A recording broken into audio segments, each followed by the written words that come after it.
అయోధ్య నుంచి మొదలైన సప్తమోక్షదాయక పట్టణాలు ద్వారవతి అనే ద్వారకతో పూర్తవుతాయట. ఈ ద్వారక చాలా అద్భుతమైన క్షేత్రం. కృష్ణస్తు భగవన్ స్వయం అని చెప్పి మనకి పురాణాలన్నీ కూడా చెప్తూ వచ్చాయి కదా. అటువంటి శ్రీకృష్ణ పరమాత్మే తానే ఏలింపజేసి మనందరికీ కూడా ఏలికలాగా ఉన్నటువంటి క్షేత్రం.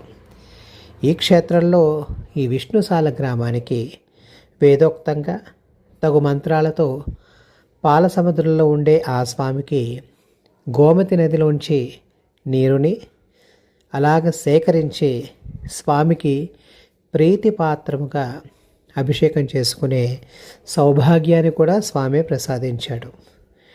ఇది కాక ఏది సౌభాగ్యం అని చెప్పి అన్నమాచార్యులు చెప్పి ఉన్నారు కదా. శ్రీకృష్ణ శరణం మమ.